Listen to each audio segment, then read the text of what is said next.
Hello, hello, magandang tanghali o kaya magandang gabi. So, magandang umaga sa inyo lahat. Ito na naman tayo, reaction po tayo dito sa sa Palagay Mo. So magre-react muli tayo dito kay Tom Wadsworth, pero this time meron siyang may mag-i-interview sa kanya, no? Mga church planter po, church planter. Pero bago tayo magpatuloy, don't forget to subscribe, guys. Subscribe lang po kayo to this channel. Tulungan niyo po ang inyong lingkod na para ito ang ating reaction video nito ay makarating pa sa marami, ano. So like and subscribe and share lang po, guys, ano. Okay, umpisa na po natin, guys. Interviewing Dr. Tom Wadsworth. And so, Tom, could you introduce yourself to everyone? Hi, Maureen and Mike. It's so good to be with you. Yes. How do I introduce myself? Well, I'm 72 years old. I live in Illinois. I completed a PhD in New Testament 3 years ago, and it's probably because of that is a key reason why I'm here. The topic that I addressed at that time was early Christian assemblies, first century Christian assemblies, why they met, what they did when they met. And the results of my doctoral dissertation on that topic have been making waves in the YouTube community. My videos have been viewed over 1 million times, and that in less than like 10 months or something. So it's that's why we're here, I think. Oh, wow, that's awesome. Just to get us going, I'll just share a little bit of background of us. We were church planters and pastors for years. We, of course, organized and led Sunday morning services where we had music, we preached, we prayed for people. We tried to encourage fellowship in that setting. So mga church planter po ito at meron silang hinahawakan na na iglesia, simbahan.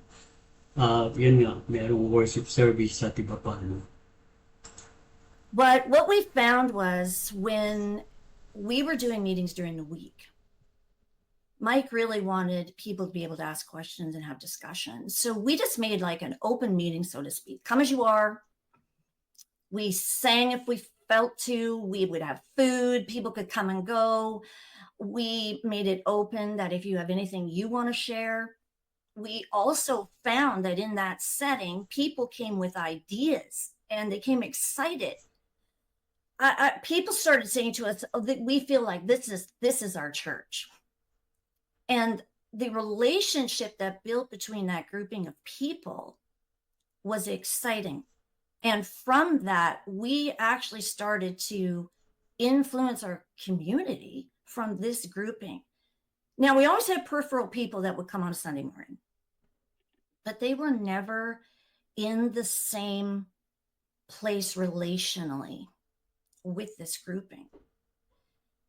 So we went on from there, of course, to say, okay, this is what we need to continue in.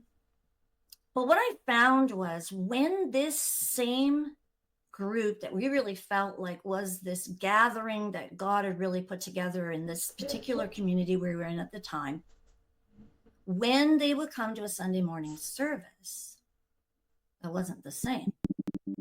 And it seemed like things got formal. Now, from my trekking around in the church world for years, I hear a lot of part verses quoted, and quite frankly, taken out of context. And one in particular I've heard in every sector was, it needs to be decently and in order. And from that, I would see this same grouping come in, sit down, shut up, and be quiet. And so I guess my first question then is,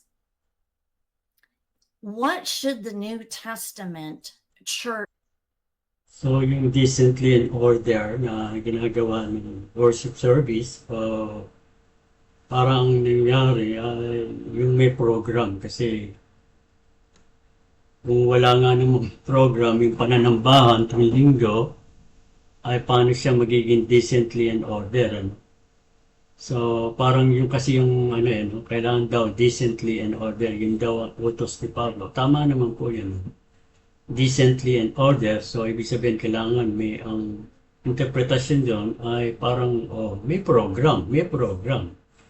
Ang isang pananambahan o isang worship service o Sunday service. Ano, kung ano man tawag po natin dito. Okay guys, tuloy po natin. Look like, and have we pulled in traditions and even some things from the Old Testament into what the New Testament, post-cross, Holy Spirit should look like now today? Wow. Okay. Great question, Maureen. The answer is incredibly long and complicated because we have 2,000 years of tradition behind us.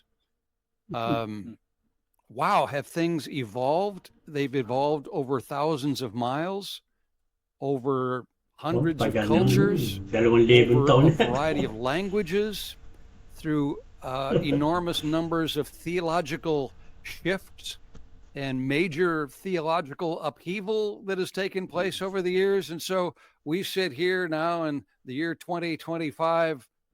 We're the recipients of all this change and tradition that has come our way.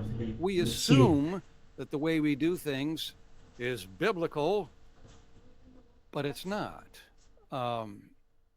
We do our best. We have ways of justifying the. So dahil 2,000 taon na nga ito, at itong year 2025, so ina-assume natin na talagang lahat ng ginagawa natin ay biblical, scriptural, hindi nang ginagawa ng New Testament Church talaga. So medyo ano nga ito, mabigat po ito guys. Yung itong issue na ito. Okay guys. Different things that we do, but boy, oh boy, have we added a lot. Now, this was the focus of my doctoral dissertation, is studying first century Christian assemblies to look at the language, look at the terms that they used to describe what they did and why they did it, and let's rebuild afresh an understanding of what these gatherings were all about. And the fundamental conclusion that I came to, just one of the many, and the one that's the most shocking to people, was that even though we today call what we do worship, we call them worship services. We have hours of worship, and we have a house of worship, and we have a worship pastor and a worship time, and we open worship with this, and then when we're done, we close it with that. That entire line of thinking is foreign to New Testament Christianity. I know that's really blunt and really in your face, and it's going to make a lot of people mad, and always does. But folks, so yung thinking daw na yon, yung pag-iisip, wala sa mga early church, so sa New Testament assembly, no? Wala yung language na yon, yung lahat ng binabanggit natin tuwing linggo, talagang nakatatak na sa sistema natin. Sunday worship, Sunday church, worship leader, worship house, worship, at iba pa, no? Kaya talagang pag ito ay talagang very controversial to. It's a very hot issue. No? Pero ituloy po natin, pakinggan po natin guys. That's just the fact of the matter. What I did in my dissertation then was, let's do a deep dive into what the Greek words for worship mean. And this also gets complicated because there are 5 different Greek words that are translated as worship. And so I had to do a deep study of each one of these. Now, when I'm studying them, I'm not just opening up some lexicon that's telling me what they think it means. I went back into studying the context of the hundreds of times these words are used in the New Testament, as well as in the Septuagint, the Greek version of the Old Testament, which you put all this together, you have abundant, massive database of examples of how these words are used. And to race to the conclusion on that study is boy, none of these words really So talagang pinag-aralan ng mamang ito, itong tinatawag nating salitang worship. At nakita niya talaga, ano, hindi lang basta ginamit niya ay Septuagint, Greek, yung talagang dinisect niya ng gusto.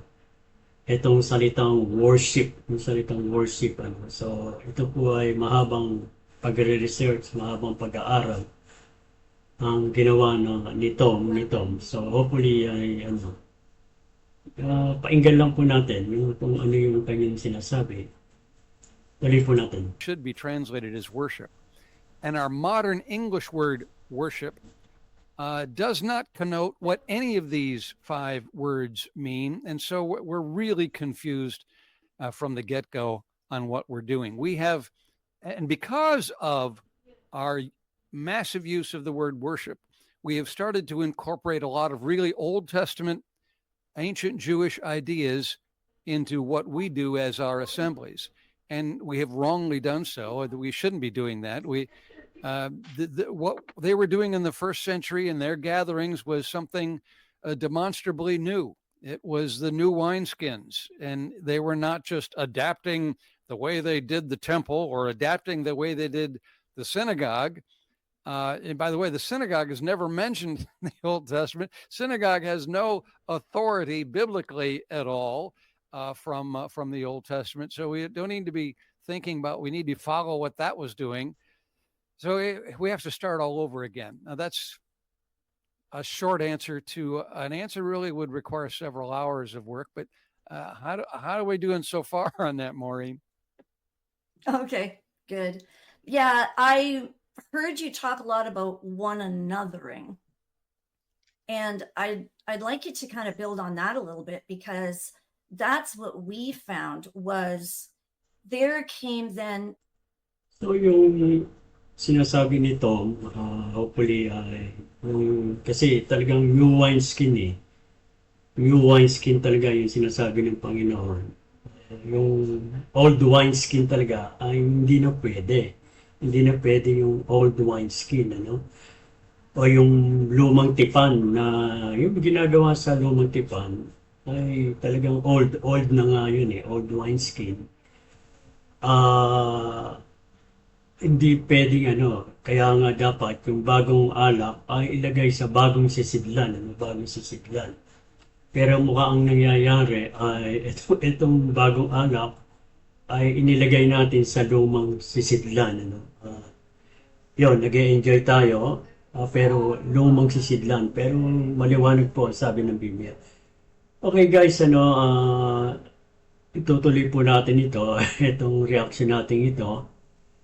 Pero hopefully ay bigyan niyo po ito ng pagkakataon. Marami pong si Tom Wadsworth po ay marami po siyang ginawang dito sa YouTube. Panoorin niyo po yung lahat ng mga video niya. Yung actually 1 to 7 yan na video. Video 1, video 2, gano'n. Yung pag-aralan niyo po at pakinggan niyo po, then the same time, do your own research. Ako po kasi, yun, pinakinggan ko, and I do my own research, tinignan ko na, binalikan ko ulit yung salita ng Diyos mula sa Greek, Hebrew, actually, Greek, Hebrew at Aramaic pa nga yung pinuntahan ko na, para lang makita ko muli yung itong tinatawag nating worship, worship, yung salitang worship. So, nandun pa lang po tayo sa salitang worship, Siguro hanggang dito na lang muna guys. Thank you for watching. Thank you to be with me. Ano sa palagay ninyo? Ano sa palagay niyo guys? Hopefully ay makatulong po ito upang magsimula muli kayo sa bumalik sa salita ng Diyos, sa Biblia, lalo na sa bagong tipan, sa bagong tipan, sa early church, sa New Testament gathering, kung ano talaga yung lalo na sa 1 Corinthians chapter 14, mahalaga pong makita natin dito, yung talagang inutos ng Diyos kay Pablo para sa kanyang iglesia, Again, thank you for watching. Don't forget to subscribe. Subscribe po kayo, like and share lang po, at sa YouTube, dito po sa natin, FB, ay magano lang po kayo. mag-follow lang po. Sige, bye-bye na po and God bless you. God bless you. Bye!